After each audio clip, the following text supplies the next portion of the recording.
Hola a todos y bienvenidos a nuestro nuevo podcast. Soy Ingrid Ferrer y os traigo un programa diferente y muy interesante. Tengo el placer de presentarles a Ángel, una persona a quien aprecio mucho. Ángel es psicólogo forense, perito judicial y está cursando un máster en psicología sanitaria. Un verdadero entusiasta de la historia y de los libros. Precisamente su pasión por la historia lo trae hoy aquí para ofrecernos una visión única del Imperio Romano. Bienvenido, Ángel. Hola Ingrid, muchas gracias por la invitación. Me alegro mucho de tenerte aquí para explorar este tema, que si bien puede ser desconocido para algunos, tiene una relevancia innegable para otros. Como bien dice el refrán, quien no conoce su historia está condenado a repetirla. Exactamente, Ingrid. Vemos que la historia se repite y no nos damos cuenta. Como psicólogo, veo que ahora estamos en una crisis bastante similar a los tiempos del 476, año donde se produce la caída del Imperio Romano de Occidente. Estamos atravesando tiempos de mucha confusión mental, polarización política, pérdida de valores, tal como la hubo en el Imperio Romano en ese entonces. En este espacio me gustaría mostrar a los oyentes y a todos aquellos que, como yo, son apasionados por la historia antigua, en especial por el Imperio Romano, y que a lo mejor habrán notado algunos paralelismos entre los eventos que sucedieron en aquel entonces con los eventos que están sucediendo en la actualidad, como las guerras económicas, ideológicas y hasta territoriales. Los romanos creían que su imperio sería eterno, inmortal como muchos de nosotros pensamos, dando por hecho que estaremos vivos en la mañana siguiente. Creemos que hemos aprendido de los errores del pasado y que ahora somos más inteligentes que las personas de aquel entonces. Pero no, si seguimos así, terminaremos igual o peor. La historia no se repite, pero rima. O eso decía Mark Twain. Me gustaría saber cuál fue ese momento o esa chispa que encendió tu interés por la historia romana. ¿Hubo algún libro, película o experiencia en particular que te cautivó? Creo que fue durante el verano del año 2015. En ese momento, en las largas tardes de verano, me dio por descargar un libro en el móvil. Yo no había leído mucho de historia en ese entonces. Empecé a leerlo y me gustó mucho. El libro se llama Los asesinos del emperador, de Santiago Posteguillo.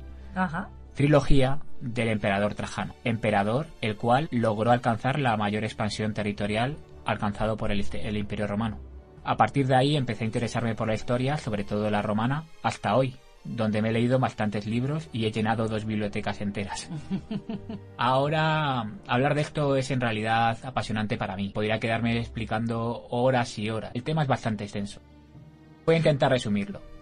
Cuando hablamos del Imperio Romano, ¿qué es lo primero que se os viene a la cabeza? A mí, yo creo que también a los oyentes, la palabra imperio me suena a emperadores, poder y extensión territorial, quizás una compleja red de conceptos relacionados con el poder, la autoridad, la diversidad y el legado histórico. Y quizás algunos de los oyentes no lo sepan, o sí, pero es como surgieron los emperadores romanos.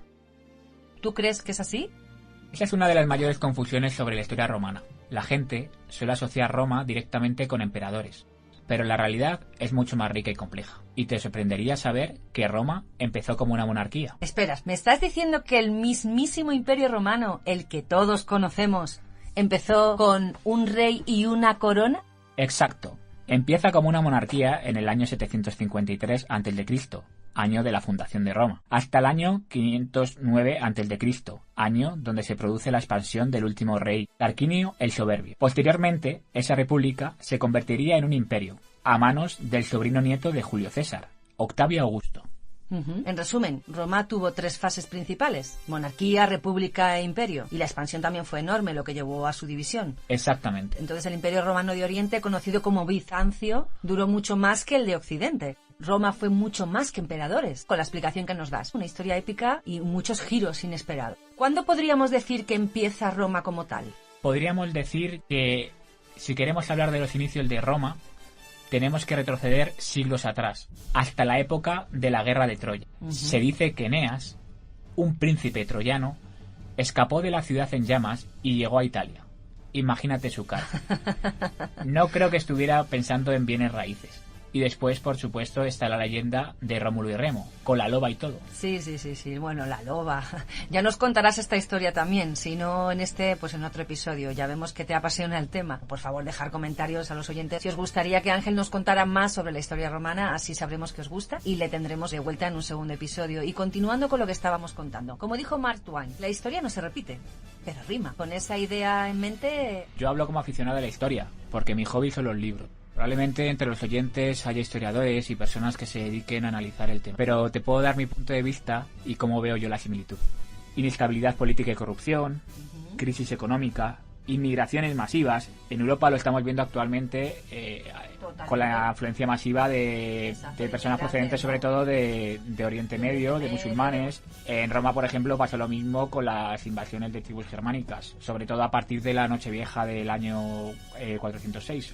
El 31 de diciembre, donde se congeló el Rin y se les atragantaron las uvas a los legionarios, Competencia externa, por ejemplo, en Roma, auge de otros imperios como el sasánida en el este. Actualmente lo estamos viendo en Europa con el auge, digamos, de Estados Unidos, China y Rusia, que nos están adelantando claramente por la izquierda en muchos aspectos. Pérdida de los antiguos valores, sobre todo yo creo entre la población más joven de la sociedad, igual que le pasó en Roma. Y en menor medida podría decir entrada de nuevas religiones como el Islam, por ejemplo, debido a la inmigración masiva de musulmanes. En Roma lo podríamos comparar un poco a la entrada de religiones mistéricas procedentes de Oriente, como por ejemplo el mitraísmo y el cristianismo, donde al final se impuso el cristianismo, claramente, por eso somos cristianos, somos herederos del imperio. Donde al final se impuso el cristianismo como religión oficial del imperio en el año 380 a través del edicto de Tesalónica, bajo el gobierno de Teodosio el Grande. ¿Y quién era Teodosio el Grande? Un emperador procedente de Hispania que a su muerte dividió el imperio en dos mitades y ya definitivamente se quedarían así para siempre. Honorio era un emperador de origen hispano que oficializó el cristianismo como religión oficial del imperio en el año 380 bajo el edicto de Tesalónica y que a su muerte dividió oficialmente al imperio en dos mitades que ya no volverían a unirse bajo ningún mandato. Una mitad se la legó a su hijo Arcadio y la otra a su hijo Honorio. A Honorio le legó el Imperio Romano de Occidente y a Arcadio el Imperio Romano de Oriente. Lo que resultó un error, porque Honorio el pobre era un inepto, el cual ayudó a la decadencia total del Imperio Romano de Oriente. Y bueno, hubo una serie de invasiones bárbaras. El Imperio Romano de Occidente fue asediado continuamente por tribus bárbaras, de las cuales esas tribus fueron mandados indirectamente por el Imperio Romano de Oriente, ya que no eran solo un imperio, el hermano de Oriente les mandaba a las tribus a Occidente. Honorio se convirtió en emperador a la edad de 10 años, tras la muerte de su padre, como he dicho antes, Teodosio el Grande. Asimismo, el imperio se dividió en dos, como he dicho antes, con su hermano Arcadio gobernando el Imperio Romano de Oriente y Honorio el de Occidente. El reinado de Honorio al final estuvo dominado por la amenaza de pueblos bárbaros, como he dicho antes, en particular los visigodos. Honorio trasladó la capital a Rávena, una ciudad más fácil de defender debido a los pantanos. Qué curioso, por los pantanos. Claro, porque en esa época al final los pantanos hacían de frontera natural. Entonces, bueno, los romanos al final siempre han intentado mantener su imperio dentro de fronteras naturales, como por ejemplo, no es casualidad el hecho de que Roma al final estuviera bordeada por ríos, el Imperio Romano. El río Rin y el Danubio hicieron una frontera natural muy buena para mantener lejos a esas tribus bárbaras. O sea, que vamos a decir que marcó un periodo de declive y de desintegración para el imperio. Totalmente, porque al final el hecho de dejar a los hijos el imperio fue un error que creo que nunca debería haber pasado, ya que el legado del imperio debería darse a la persona más capaz, no a los hijos de una dinastía. O sea, que fue un emperador que gobernó durante una época de grandes desafíos para el Imperio Romano de Occidente y que su incapacidad para hacer frente a las invasiones bárbaras y la inestabilidad interna contribuyeron a la caída del imperio, ¿no es así? Exactamente, una buena definición de Honorio. Bueno, pues nada, Ángel, ha sido un viaje fascinante, ¿eh? Nos ha regalado a través de la historia romana momentos muy agradables, hemos explorado desde los mitos fundacionales hasta las complejidades del imperio, hemos encontrado sorprendentes paralelismos con nuestra sociedad actual. Ha sido un placer compartir mi pasión por la historia con todos ustedes. Espero que hayan disfrutado tanto como yo. Sin duda alguna. Hemos aprendido muchísimo contigo y es que, como hemos visto, la historia de Roma no es solo un relato del pasado, sino un espejo en el que podemos vernos reflejados, ¿no crees? Exacto. La historia nos enseña, nos advierte y nos inspira. Y tú, Ángel, nos has inspirado con tu conocimiento y tu entusiasmo. Te agradezco.